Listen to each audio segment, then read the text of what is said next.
হে আমার প্রিয় মুমিন ভাইয়েরা অর্থাৎ মুসলমান ভাইয়েরা এবং দাদারা, আপনারা আমাদের যেসব বিভিন্ন পণ্ডিতদেরকে নিয়ে ঠাট্টা করেন, তারা কি করেছে? গোমূত্র সেবন করেছে। তাই মানে গোমূত্র পান করা নিয়ে আপনারা এত ঠাট্টা করেন, এত ঠাট্টা করেন যে বলে শেষ করা যাবে না। কেবল তাই নয়, আমাদের কমেন্ট বক্সে এসে আমি দেখেছি প্রত্যেক দিন একটা না একটা এমন কমেন্ট পাওয়া যায় যে গোমূত্র সেবনকারী, অর্থাৎ এই যে গোমূত্র পান করা নিয়ে আপনারা অত্যাধিক ঠাট্টা করেন। তো আপনাদের মুখে একটু ঝামা ঘষে দেওয়ার জন্য আজকের এই ভিডিওটা আমি বানালাম।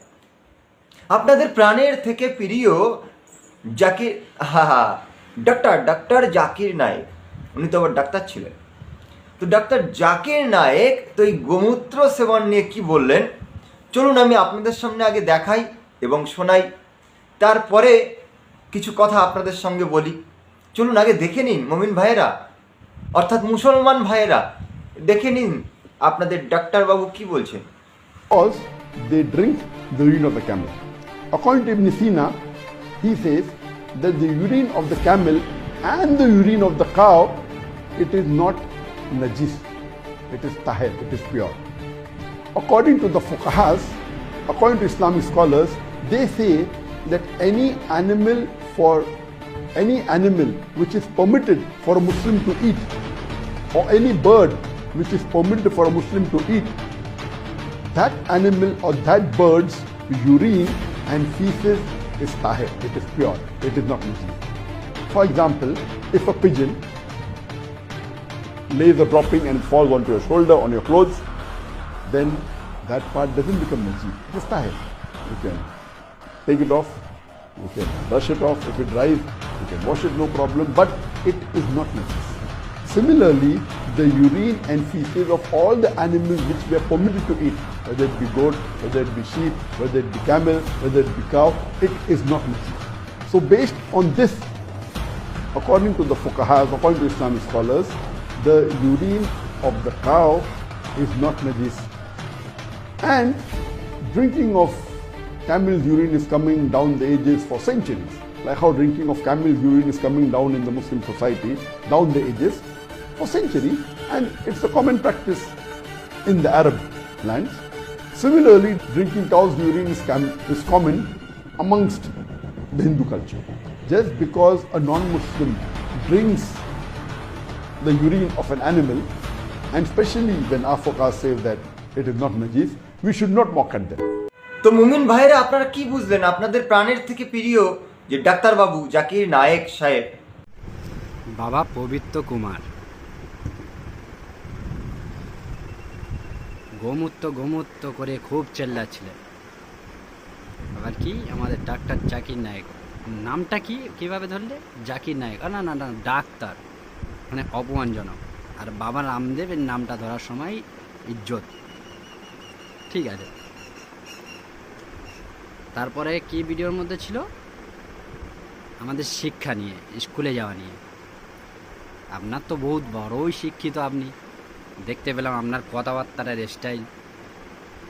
তো প্রথম গোমূত্রই আসি। ভাই আপনি শিক্ষিত বাবু, স্কুল কলেজে পড়ার বাবু, তাই আপনাকে আমি জিজ্ঞেস করি, এইটুকু নলেজ তো আপনার নেই যে ধর্মের কিতাবের কথা একটা, আর একটা জাতির ঐতিহ্য, জাতির সংস্কৃতি একটা আলাদা। এখানে ডাক্তার জাকির নায়েক যে কথাটা বলেছে, আরব সংস্কৃতি বা কিছু সংস্কৃতি ছিল আগে, তারা গোমূত্র, উটের মুত পান করত। ভাই এই কথাটা নিয়ে প্রমাণ দিতে এসছ আমাদের মুসলিম সমাজে গোমূত্র খায়। এবার কি আমাদের আরব ভূমি, পবিত্র ভূমিকে আপনি নামটা অন্যভাবে ধরে বললে ওরা এই গোমূত্র খায়, সেই জন্য মুসলিমদের মধ্যে আছে। এই লজিকটুকু নেই যে মুসলিমরা কিতাব ফলো করে, কোনো ধর্মগুরুকে ফলো করে না, এইটুকু বোঝার নেই, এইটুকু লজিক আর এইটুকু শিক্ষা আপনার মধ্যে নেই যে মুসলিমরা কিতাবকে ফলো করে। কিতাব মানে এটুকুও বলে দিই, আপনার তো সেই জ্ঞানটুকু মনে হয় নেই। কিতাব মানে কোরআন ও হাদিস ফলো করে। আরবের সংস্কৃতি ফলো করে না মুসলিমরা। আমাদের যদি কিতাবে লেখা থাকে, কোরআন হাদিসে যদি লেখা থাকে গোমূত্র খাওয়া চলবে, আমরা অবশ্যই অ্যাকসেপ্ট করে নেব, কোনো এতে আমাদের মানা নেই। আমাদের কিতাবেও এমন কিছু নেই। হ্যাঁ, কিছু ডক্টর জাকির নায়েক সাহেব যেটা বললেন যে কিছু কিছু স্কলার মেনে নিয়েছে যে এরকম ছিল, তারা বিশ্বাস করতো এরকম পবিত্র জিনিস, আর এই জিনিসগুলো পবিত্র, আমরা অস্বীকার করি না, কিন্তু আমাদের কিতাবে নেই, তাই আমরা মুদ খাই না, মাংসটা খাই। আমাদের কিতাবে যদি থাকতো আমরা অবশ্যই মেনে নিতাম, আমাদের কিতাবে নেই, আমাদের হুকুম নেই, তাই আমরা মুদ খাই না, মাংসটা খাই, মাংসের হুকুম আছে, মাংস খাই। এই লজিকটুকু শিক্ষা নেওয়ার আপনার দরকার, আমাদের স্কুল কলেজে পাঠাতে হবে না, ঠিক আছে? আপনারা প্রথম জানেন না কোনটা ধর্মের কথা আর কোনটা সংস্কৃতির কথা, এটাই জানেন না। ভিডিও নিয়ে তুলে এসে বুক ফুলিয়ে বলছেন হ্যাঁ এই তো ডাক্তার জাকির নায়েক বলছে, আপনারা আমাদের কিভাবে ক্রিটিসাইজ করেন। আরে আমরা ক্রিটিসাইজ করি না, যখন আমাদের প্রোপাগান্ডা চালানো হয় জোর জবরদস্তি মুসলিমদের নামে, যেটা মুসলিমদের নেই সেটাকে প্রোপাগান্ডা চালানো হয়, তখন আমরা এগুলো বলি। দ্বিতীয় কথা, পবিত্র কুমার বাবু, আমরা ভদ্র মানুষ নই আপনার কথা মতো, যেরকম বললেন যে কিছু মানুষ আছে তারা ভদ্র, বাকি সবাই অভদ্র মুসলিমরা। আরে আমরা অনলাইন দেখি কারা কত মিথ্যে কথা বলে আর কত কি বলে, প্রমাণ করে দিচ্ছি কিছু কিছু জিনিস। যেমন আপনাদের কিতাবে আমরা শুনে এসেছি, দেখে এসেছি বা বুঝে এসেছি বা খুঁজে এসেছি, আপনাদের কিতাবে গরুর মাংস খাওয়া চলে, আপনারা বুক খুলে বলছে গরুর মাংস খাওয়া চলে না, মুদ খাওয়া চলে, খান, অসুবিধা আমার কিছু নেই, অসুবিধা আমার কিছু নেই। আমাদের কিতাবে মুদ খাওয়া নেই। কিছু ধর্মীয় দেশের তাদের সংস্কৃতি থাকতে পারে যে তারা মুদ খাওয়া চলে, তারা খেত, পবিত্র মনে করতো, করছে, আমার অসুবিধা কিছু নেই, তারা খাক, সে খাক, আমি মুদ খাবো কেন ভাই, কেন খাবো মুদ, আমি মানুষ তো। আর ভদ্র কার কথাবার্তার আচরণে বোঝা যায় কে কত ভদ্র, রাগ পুষে রেখে সেগুলো বের করার স্টাইলটা আপনার খুব ভালো। আর বাবা রামদেবের কথা বললেন, লালাদেব, আমি বলি লালাদেব, কেন বলছি লালাদেব বললাম সেও বলি কেন এইভাবে বলছি ভাই, লালাদেবের প্রোডাক্টের প্রত্যেকটা প্রোডাক্টে দেখবেন একটা সার্টিফিকেট ব্যবহার করে, সেটা হলো হালাল সার্টিফিকেট, তা নাহলে ওর ব্যবসা চলবে না। ইন্ডিয়াতে, বাইরের কথা ছিল তো, ইন্ডিয়াতে ওর ব্যবসা চলবে না হালাল সার্টিফিকেটটা না ব্যবহার করলে। সেই বাবা লালাদেব আবার হালালের বিরুদ্ধে, হারামের বিরুদ্ধে আবার সরকারের হয়ে মিথ্যে প্রোপাগান্ডা ছড়িয়েছে, তাহলে কেন লালাদেব বলবো না? হ্যাঁ, আর তাছাড়া একবার সুপ্রিম কোর্টের রায়টা দেখে নিন, যেখানে করোনা নিয়ে টিপ্পণী করেছিল লালাদেব, সেইখানে সুপ্রিম কোর্টের রায় ওনাকে থাপকা দিয়েছে, থাপকা। এটাকে আপনার বোঝা দরকার। তবু ইজ্জতের সাথে হচ্ছি বাবা রামদেব, সরি ভাই রাগ করবেন না, শুধু ডাক্তার জাকির নায়েকের নামটা আপনি ওইভাবে ধরে একটু হাস্যকরভাবে নাটকীয়ভাবে আপনি কথা বললেন না, সেই জন্য এরকম কথা বলছি।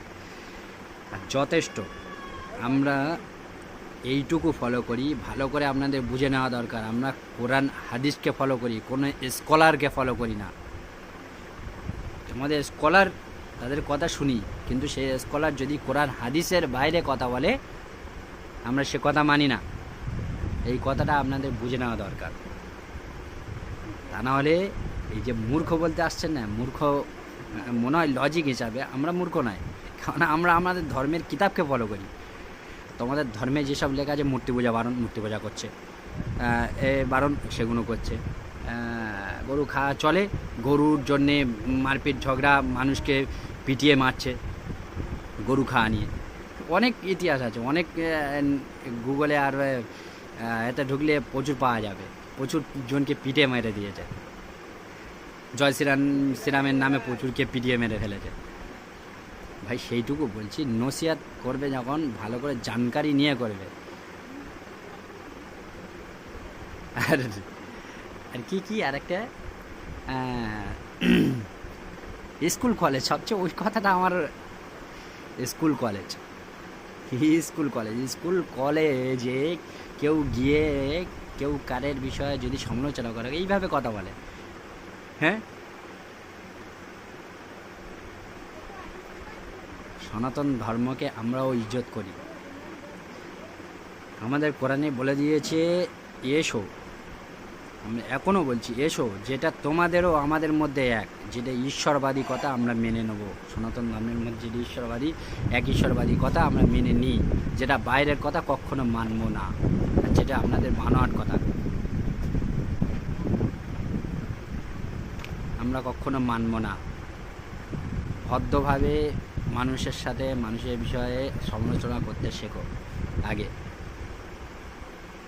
তারপরে নয় মুসলিমদের শিক্ষার ব্যবস্থা নিয়ে কথা বলবে। আশা করি ছোট্ট ভিডিও করে বললাম বুঝে গেছো।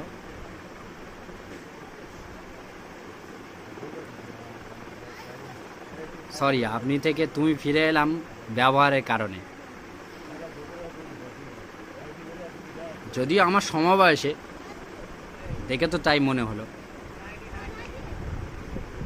ধর্মজ্ঞান নিচ্ছেন নিন, অসুবিধা কিছু নেই, কিন্তু একটু লজিক জ্ঞান আর মানুষের সাথে কথা বলার জ্ঞানটাও নিন, তাই না? আর যখন মুসলিমদের নিয়ে কথা বলবেন, মুসলিম কিতাবের অনুসারী, কিতাবের মধ্যে নিয়ে কথা বলবেন, তাহলে ভালো লাগবে।